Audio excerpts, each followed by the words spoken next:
नमस्कार दोस्तों, US legal में आपका स्वागत। और आज हम बात करेंगे सेडिशन कानून के ऊपर। और सेडिशन 124 ए आईपीसी की इंडियन पिनल कोड की धारा के तहत लागू होता है और उसके तहत सेडिशन के जो चार्जेस अक्यूज्ड के ऊपर लगे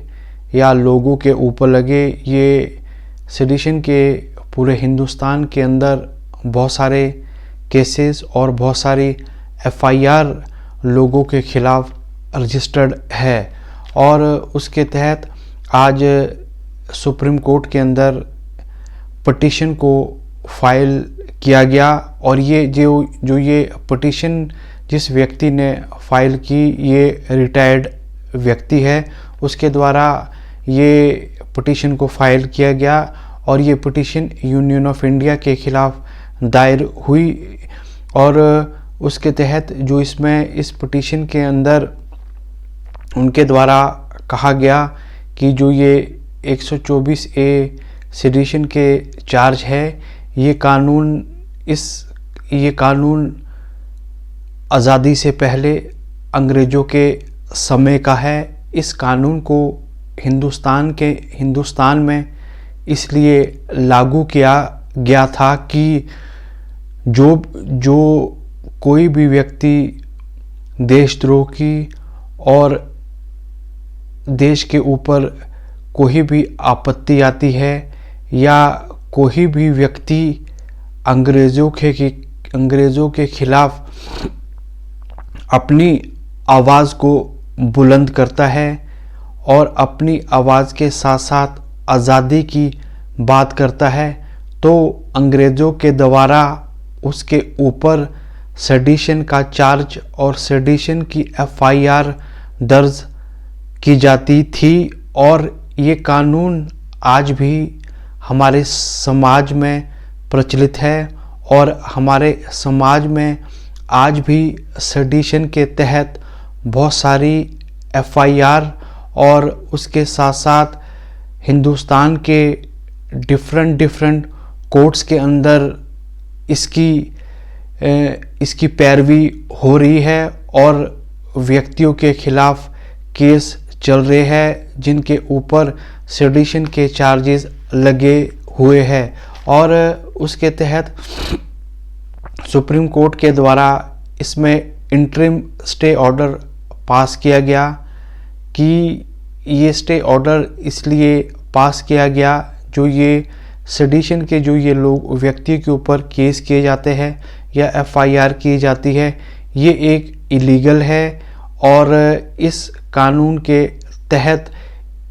इसमें अक्यूज्ड को या आप बोल सकते हैं कि व्यक्ति को हरासमेंट भी सहनी पड़ती है। इसके तहत इसमें ये इंटरिम स्टे ऑर्डर कोर्ट के द्वारा पास किया गया और कहा गया कि यदि किसी भी कोर्ट में कोई एफआईआर रजिस्टर हुई या कोई अपील है या कोई और भी तरह का कोई सेडिशन के चार्जेस इम्पोज किए जाते हैं, तो उसके ऊपर रिकंसीडर करना ज़रूरी है और री एग्ज़ामिनेशन करना ज़रूरी है। यदि हाल ही में ही किसी के ऊपर कोई एफआईआर दर्ज की जाती है अंडर सेडिशन 124 ए के तहत, तो वो व्यक्ति नज़दीक के कोर्ट में बेल एप्लीकेशन को दायर कर सकता है और बेल लगा सकता है कि उसे सेडिशन के चार्ज को इसके ऊपर सेडिशन का चार्ज ना लगे और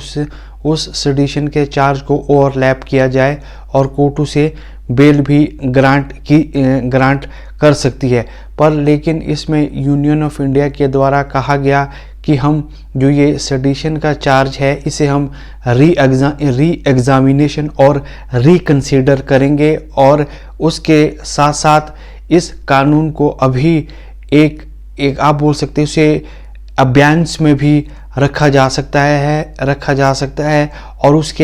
उसे स्क्रैप भी किया जा सकता है। और उसके साथ साथ इसमें चीफ जस्टिस भी इन्वॉल्व थे और उनके साथ एक जस्टिस थे और एक जस्टिस, ये एक जस्टिस और थे, उनके द्वारा ये इंटरिम स्टे ऑर्डर ग्रांट किया गया। और उसके बाद जो सबसे बड़ी बात सामने आई, यदि कोई किसी व्यक्ति के ऊपर चार्ज लगा है सेडिशन का, वो जेल के अंदर है, तो वो भी कोर्ट को अप्रोच कर सकता है और वहाँ से अपनी बेल को ग्रांट कर सकता है। और उसके साथ साथ इसमें इस कानून को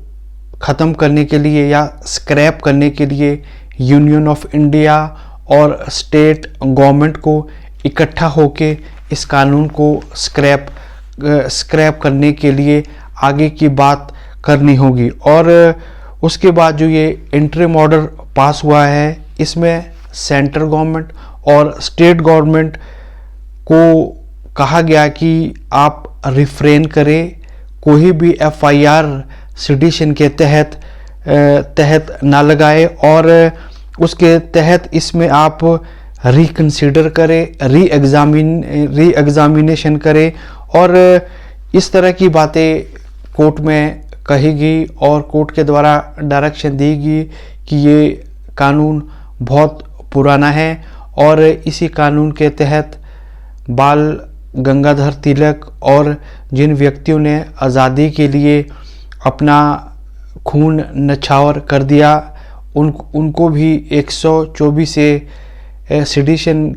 कानून के तहत उन्हें भी कई सालों तक जेलों के अंदर रखा गया, ताकि वो अंग्रेज़ों के खिलाफ अपनी आवाज़ को बुलंद ना कर सके और अपनी आवाज़ को बुलंद करने के साथ देश में अशांति को ना फैला सके। इसलिए इस कानून की उत्पत्ति अंग्रेज़ों के समय में हुई और इस कानून की उत्पत्ति 1800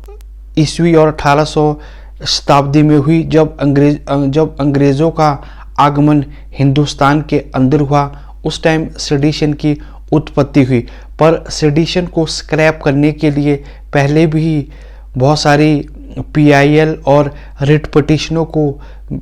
हाई कोर्ट के अंदर और सुप्रीम कोर्ट के अंदर पेश किया गया, पर हर जगह यही बात सामने आई कि इस कानून को यूनियन ऑफ इंडिया और स्टेट्स मिल बैठ के बात करे और इस लॉ को स्क्रैप करे, ताकि कोई भी व्यक्ति